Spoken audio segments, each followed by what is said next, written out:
What transpires when the president's wife is criticized for using public funds on extravagant gatherings, and her adolescent son reacts by alerting law enforcement? Representative Jasmine Crockett didn't retreat. She intensified her stance. If citizens are funding lavish delicacies and exotic flowers while school meal programs face cuts, we deserve to demand answers, she declared with her characteristic composed yet sharp delivery during a live broadcast on Capitol Insider. It wasn't merely a policy critique, it was a pointed jab at First Lady Melania Trump. The segment was meant to address government budget clarity, but when Jasmine leaned in and spoke those words, everything else dimmed. The host attempted a subject change, unprepared for the shift. Congresswoman Crockett, are you suggesting the First Lady is? I'm not suggesting, she interrupted, voice steady, unwavering. I'm stating we've reviewed the documents. If the White House wishes to refute it, they're welcome to try. But let's not act like this is news. No hesitation, no smirk, just evidence. The studio fell into an uneasy hush. The camera lingered on her face a moment too long before cutting to a commercial break.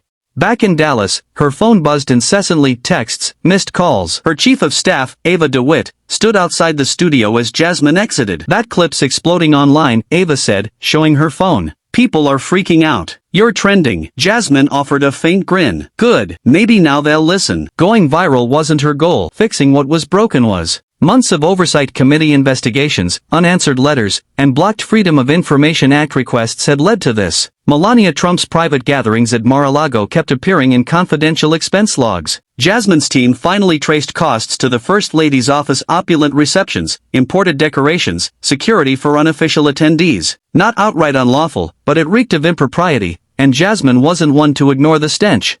By the time she reached her Washington, D.C. apartment, the interview clip had garnered 2 million views. Conservative commentators labeled it an unprovoked assault, while some liberal voices praised her courage, though most remained cautious. Melania had stayed largely non-political publicly, and targeting her, especially this First Lady, was bold. Jasmine stood firm. That evening, on nightly cable news, a panel dissected the moment, replaying the clip twice. I think she overstepped, a former press secretary opined. But she didn't fabricate anything, another countered. Intent counts, the first retorted. Online, however, intent wasn't the focus. People were digging, sharing budget spreadsheets, threads linking line items to Mar-a-Lago catering bills. It was technical, dense, but Jasmine had done something rare. She spoke plainly, no sidestepping, and it resonated. Even those uninterested in politics began discussing whether it was right for Melania to use public funds for private events or if Barron Trump's 18th birthday bash justified its cost. At midnight, Jasmine posted on Instagram, "Taxpayer money belongs to taxpayers. If that upsets you, question why." By morning, the real chaos was just beginning,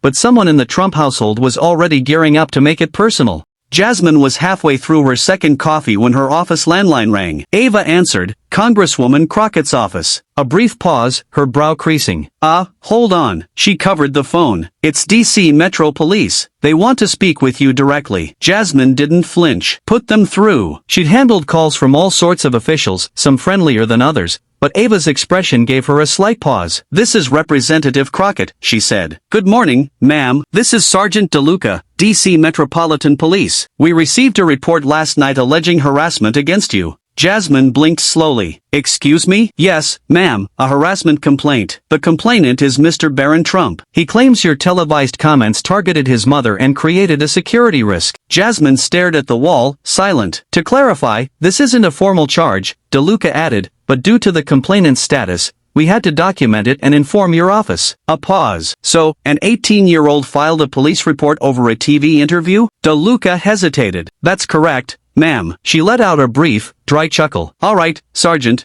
you have my response. Anything else?" "No, ma'am. We'll close it unless further issues arise. Sorry for the inconvenience." She hung up without another word. Ava watched her. "What was that?" "Barron Trump," Jasmine said, rubbing her temple, "filed a complaint because I said his mom hosts fancy parties." "That can't be real." "It is," Ava replied, "and now, thanks to protocol, there's a harassment report floating in the system." Ava sat down. "Do you think he acted alone, or was he prompted?" Jasmine didn't respond. She didn't need to. They both understood. Within an hour, the story leaked. A local political blog broke it first. Barron Trump accuses Representative Jasmine Crockett of harassment, citing law enforcement sources, likely someone's relative on the night shift sharing a screenshot. By noon, Daily Chronicle picked it up, then Capitol Watch, and the conservative media erupted. On air, a flushed pundit bellowed, What kind of adult woman attacks the First Lady and drags her son into a police matter? This is extremism. They omitted that Jasmine's team hadn't contacted the Trumps and that Barron initiated the police call. Jasmine remained unfazed,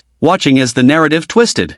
At 1:15 p.m., she stepped outside her Capitol Hill office, faced a cluster of reporters, and spoke clearly. I have never personally reached out to the Trump family. My remarks addressed a pattern of questionable spending that impacts American taxpayers. That's my duty. A journalist shouted, Congresswoman, are you accusing the Trumps of retaliation? I'm stating a fact. When a sitting Congress member comments on publicly funded activities, that's not harassment, it's oversight. She kept her tone even, her face neutral. Another reporter called out, will you apologize? Jasmine looked forward. No, behind her, Ava was already crafting a brief statement to go live before the 2 p.m. news cycle, preempting further spin. What Jasmine didn't anticipate was the groundswell of support that began quietly in group chats, Instagram stories, and comments on viral posts. It wasn't just allies, it was young people, women, veterans, teachers, people who rarely followed budget hearings or line items. They weren't just observing anymore. Inside the White House, someone had to explain to the First Lady why her teenage son had lodged a harassment complaint against a congresswoman. By the time they realized the fallout, the internet had chosen its side. By 4 p.m., cable news was a spectacle. Three-way split screen showed Jasmine's press statement, a Mar-a-Lago aerial view, and old footage of Barron Trump from years prior, as no recent material existed. That didn't stop speculation or commentary. On Capitol Report, an anchor stated bluntly, there's no precedent for a president's son involving police over congressional oversight. Her co-host countered, there's also no precedent for a congresswoman confronting the First Lady so directly. Viewers, however, rejected the both sides framing. Jasmine's supporters began screen recording the original interview, reposting it with captions like, this is harassment? Imagine calling the police over this. A blurry video surfaced from a Mar-a-Lago staffer's account, showing a champagne event with Melania passing an ice sculpture of an eagle, the timestamp matching a flagged expense report Jasmine had cited weeks earlier. It wasn't definitive proof, but it aligned enough to spark conversation. On TikTok, users paired Jasmine's quote with headlines about school budget cuts or housing insecurity stats, each clip ending with, but they called the cops on her. Ava called from the office. Media requests are pouring in, from The View to a Milwaukee podcast. Also, an Ohio candle shop sent you a gift basket. Jasmine gave a small smile. Tell them I like lavender. Beneath the calm, things were moving quickly, too quickly. Jasmine knew better than to celebrate prematurely. That evening, her phone buzzed again. It was Charles Drummond, a seasoned civil rights lawyer from Baltimore who rarely called. You know you're being targeted, right? He said without preamble. I figured, Jasmine replied. This isn't about embarrassment, it's pressure. If you'd panicked, deleted your post, apologized, they'd claim guilt. Jasmine sat back, silent. But you didn't, Charles continued. They overreached, turning a policy dispute into a personal vendetta. Jasmine valued Charles for his brevity. He cut to the core. Should I be concerned? She asked. No, he said. Be louder.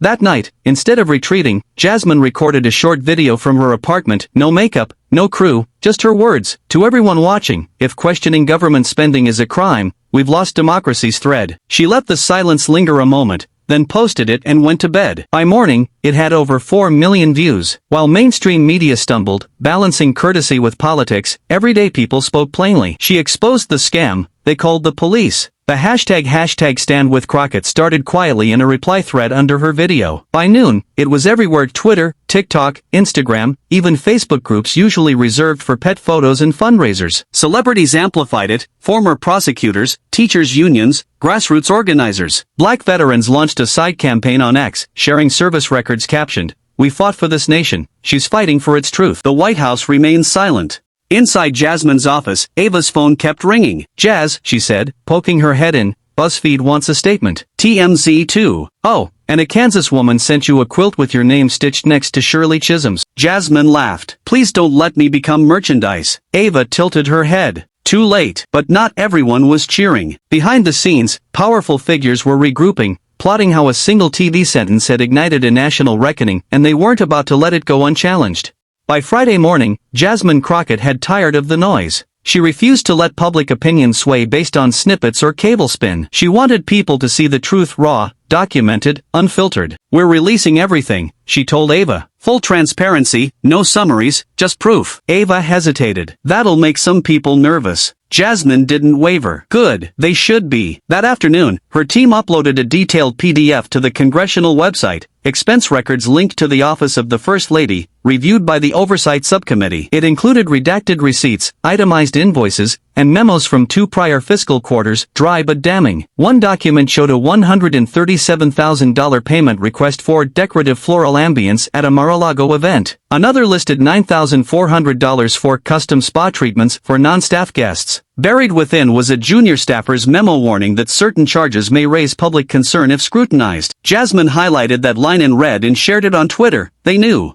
The real blow came when her office released the full call log from her office and personal phones for the 48 hours before and after the interview. No calls, texts, or emails to or from the Trump family, their legal team, or the White House. Let's be clear, Jasmine said in a brief video press release. There was no contact, no private messages, no harassment campaign. I did my job openly, publicly. What followed was a coordinated effort to smear and intimidate. She stared into the camera. I won't play that game. Charles Drummond watched from Baltimore and called Ava. That woman's spine is steel. She's tired, Ava said, glancing at Jasmine, but she's not stopping. The media couldn't ignore the evidence. CNN brought in an accountability expert who dissected how the First Lady's funds should be used, comparing guidelines to Jasmine's report. These aren't trivial expenses, he said. This is significant spending with no clear justification. Crockett's oversight is exactly what's expected. Conservative outlets scrambled, some pivoted, others claimed the documents were misconstrued. One anchor asked, "Do Americans really care if Melania throws a nice party?" The comments section replied, "With our money? Yes, we care." That night, Jasmine sat at home, legs tucked under, TV muted, scrolling through messages. A teacher from Arizona, a nurse from Ohio, a retired Marine from Florida. They thanked her not for politics but for challenging the untouchable. Her favorite came from an Iowa teen. "I didn't know congresswomen could do that. Thank you for not being afraid." Jasmine smiled faintly. Then her phone buzzed. "Eva, urgent.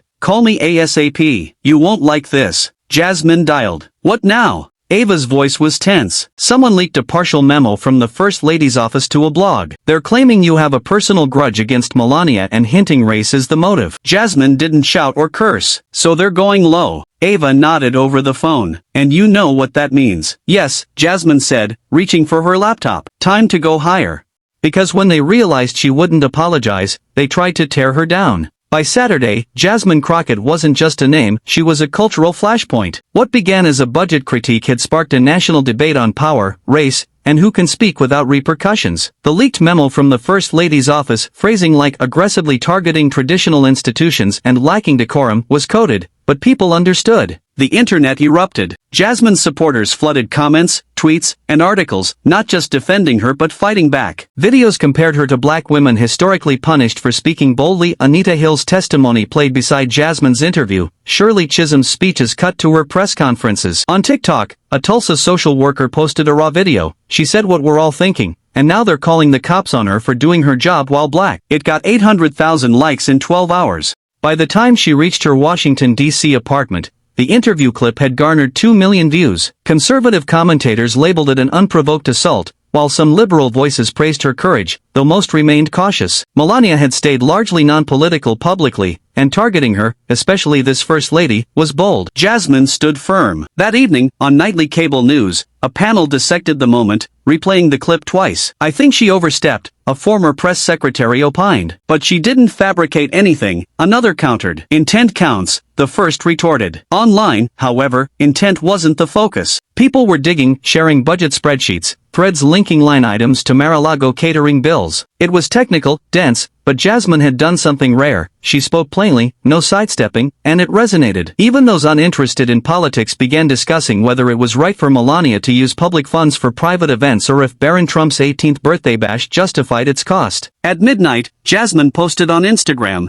"Taxpayer money belongs to taxpayers. If that upsets you, question why." By morning, the real chaos was just beginning, but someone in the Trump household was already gearing up to make it personal. Outside, protests formed, not mobs, just people with signs. "Truth isn't harassment. Questioning power isn't a crime. We see you, Jasmine." In Philadelphia, a mural artist began painting Jasmine's face beside her Instagram quote. By weekend's end, it was finished and on local news. TV anchors struggled to reframe the narrative. It was slipping away. One journalist said on a panel, "Whatever side you're on, A president's son calling police over a congressional inquiry is odd. This isn't just politics, it's behavior. Behind the scenes, the Trump PR team pivoted, avoiding Jasmine's name, dropping the complaint defense. Rumors swirled that Barron was told to stay silent, no statements, no interviews. The damage was done. In the White House East Wing, Melania stood by her office windows, arms crossed, expression unreadable. Aides murmured behind closed doors, debating how to contain the PR firestorm. Her chief of staff, Annetta Kohler, approached cautiously. "We've drafted a statement, but it's risky. Anything now might reignite it." Melania didn't turn. "I told him not to react." Annetta nodded. "He's young. He thought he was protecting you." Melania spun sharply. "Protecting me from what? A congresswoman asking questions?" No one answered. Donors were calling, Senate allies privately voiced concerns, one suggesting distancing from the incident. The problem wasn't Jasmine's words, it was the receipts. Every time a spokesperson tried to spin, reporters cited line items: $23,000 for crystal table settings, $17,000 for a gelato bar. The budget office stayed silent. The ethics committee said it was reviewing. Every damage control attempt made Jasmine stronger. Inside the residence, Barron was quiet. A family source said he hadn't expected the backlash, he thought he was being loyal. On Reddit, a satirical account posed as his lawyer. On Instagram, memes mocked Barron Trump, the only teen who calls 911 over budget oversight. Melania was furious, not at Jasmine, not the press, but her team. "This was avoidable," she said tightly. "They made her look honest, principled." "She is honest," Annetta muttered, unheard. Meanwhile, in D.C., Jasmine stayed focused. She didn't care if Barron regretted his call or sought apologies. Her mission held firm. A senior staffer from Melania's office resigned abruptly, no explanation. Another was reassigned to a minor regional role. The press was told it was routine, no one believed it. Charles Drummond called again. "You've got them shaken." Jasmine leaned on her desk. "I don't care about shaking, I care about results." "Exactly," he said. "You've created a moment people are noticing. Keep pushing." She didn't intend to stop. Later, an unnamed aide leaked a memo suggesting Melania's office had warned Barron against acting rashly post-interview. "We advised against response. Exposure risk high, outcome unpredictable." The public saw it as regret, a subtle attempt to blame an 18-year-old. Jasmine didn't comment, she was reviewing new documents from a watchdog group. One showed a reimbursement request for a private event by a European jewelry house at Mar-a-Lago's ballroom, invoice to the First Lady's office. Ava looked up. "This is worse than we thought." Jasmine didn't flinch. "Then we keep going." It wasn't about one event, complaint, or party, it was about power protecting itself, intimidating when challenged. The public felt it, Jasmine knew it, and the White House feared it. By midweek, the story had evolved beyond an interview or a teen's call, it was a reckoning. The House Oversight Committee announced a special review of non-essential spending tied to the First Lady's office, quietly but officially. That changed everything. Jasmine watched the announcement ticker on TV. Ava stood beside her, jaw tight. "You pushed them," Ava said. "Now they have to answer." Jasmine nodded. "They can't pretend it's about hurt feelings anymore." News outlets revisited old Trump administration expense reports. Small publications dug up forgotten discrepancies. A Sacramento Review journalist found a $44,000 bill for private scent coordination at a 2022 Melania-hosted gala. Another reported luxury car rentals, Lamborghinis, Bentleys written off as VIP guest transport, some for events without White House staff. "Lavish doesn't cover it," a correspondent said on air. "If this were corporate, heads would roll." Jasmine stayed on message, never petty, always clear, her restraint bolstering her image. She wasn't chasing drama, she demanded accountability. The public responded. In Milwaukee, retired postal workers launched a letter-writing campaign for transparency in First Lady spending,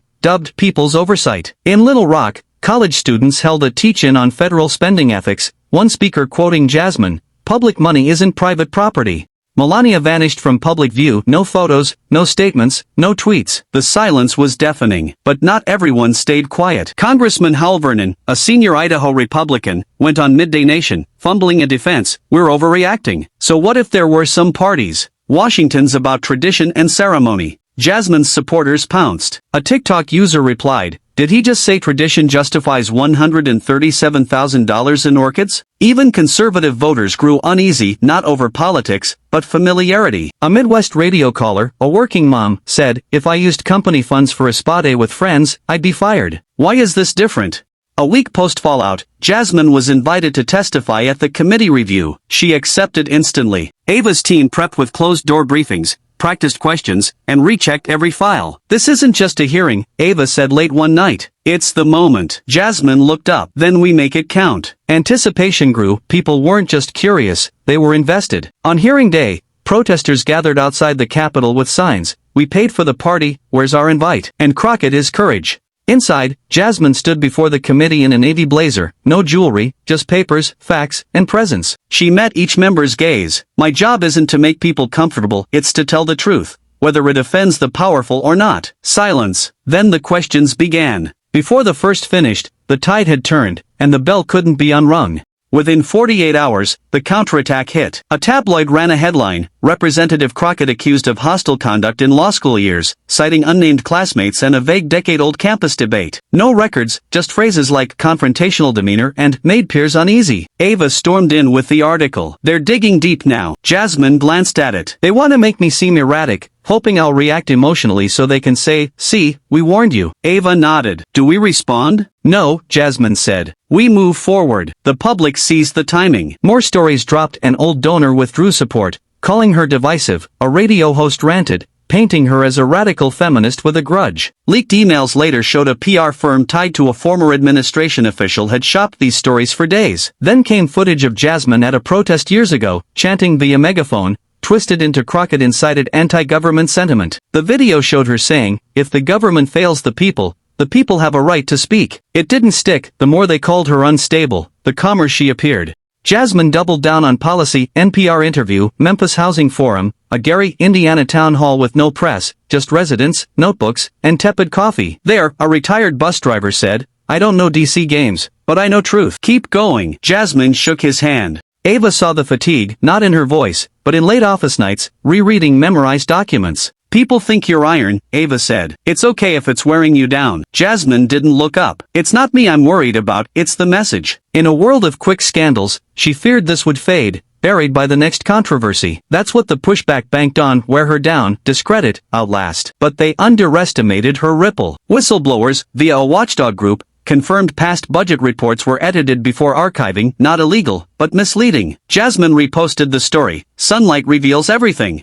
Some Republican aides went silent, hoping to stall momentum. It didn't work. A Civic Point ethics advisor said, Crockett didn't just ask a question, she made the system face itself. That's what they fear. By week's end, Jasmine's approval rose, not among politicians, but people. The pushback grew sloppy, predictable. Truth was seeping through, and no smear could seal it. A plain envelope arrived, no logo, just Jasmine's name. Inside, a card, St. Louis Public Forum Series, guest speaker, topic, Power, Integrity, and Accountability, Harris-Stowe State University. Ava held it. You want this? Jasmine didn't hesitate. Yeah. No national TV, just a chance to speak to those affected by Oversight's consequences. The auditorium was packed, students, teachers, parents with strollers. A worn mic sat on a table with one water bottle. No fanfare, just Jasmine at the podium, waiting for silence. When I ran for office, she began, I had no big donors or glossy ads, just a promise to tell the truth, even when it's inconvenient. The crowd, notebooks open, eyes wide, listened. When I spoke about our money funding luxury while needs go unmet, I wasn't seeking outrage. I was doing my job. The reaction wasn't about me, it was about a system so used to silence it panics when someone speaks loudly. The room stayed focused. I'm not here to sling names or make noise, I'm here to say questioning power is responsibility, not disrespect. No notes, no prompter, just her voice, steady despite weeks of strain. She spoke of public trust, families deserving transparency, and retaliation patterns. They tried to discredit me instead of answering, because they couldn't defend what's happening behind closed doors. Nods spread. I wasn't angry, I was focused. They called me aggressive. I brought receipts, they called me divisive. I was prepared, they called me unstable. Murmurs of agreement rose. She closed. If this is what happens when a black woman asks a question,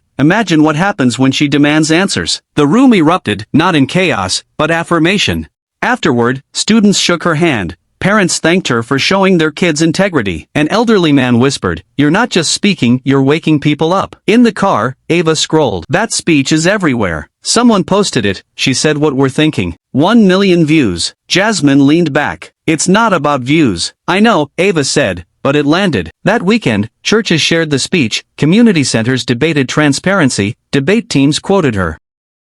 Jasmine wasn't just a congresswoman, she was a mirror people couldn't ignore. Talk of investigations into the First Lady's budgeting systems grew. Staffers updated resumes, donors distanced, lobbyists softened. A columnist wrote, "Crockett didn't ruin careers or humiliate," she asked a question, and the system flinched. The real shift was in living rooms, break rooms, kitchen tables. 3 weeks after her name exploded, Jasmine sat on a worn couch in a Kansas City PBS studio with journalist Elena Ford. No makeup team, just 2 women, cameras rolling quietly. Elena leaned forward. "Would things have differed if you hadn't named Melania?" Jasmine paused. "Maybe, but it wouldn't have been honest. No arrogance, just clarity." Elena nodded. "Did you ever regret it?" Jasmine looked away briefly. "I regretted underestimating how far some will go to protect an illusion of respectability." She leaned back. "As a black woman in office, you balance being clear with being called difficult, honest with being labeled angry. You expect backlash, but not them making your integrity the issue."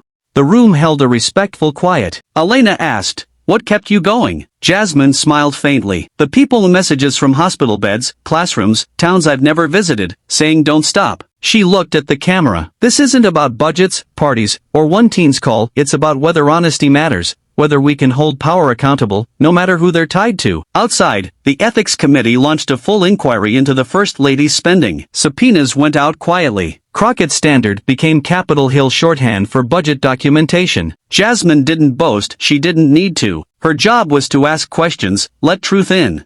Weeks later, at a Dayton, Ohio school, a history teacher invited her after showing her testimony in class. In a gymnasium Q&A, a 13-year-old asked, "How weren't you scared when they came after you?" Jasmine smiled. "I was scared, but I was tired of people backing down because the powerful glared. Sometimes, when you're tired enough, you stop fearing what they'll do and start fearing what happens if you stay silent." The girl nodded, understanding without words. That night, Jasmine sat in her apartment, shoes off, scrolling. An unread message from an unknown number read, "They thought you'd fold. You lit a path." She closed her phone, whispering, "We're not done." Because it wasn't about a first lady, a call, or a hashtag, it was about truth, its cost, and the growing number willing to pay it. If you believe in standing firm, holding power accountable, and amplifying unquiet voices, subscribe, share, keep this alive. Silence only serves those hoping we'll look away.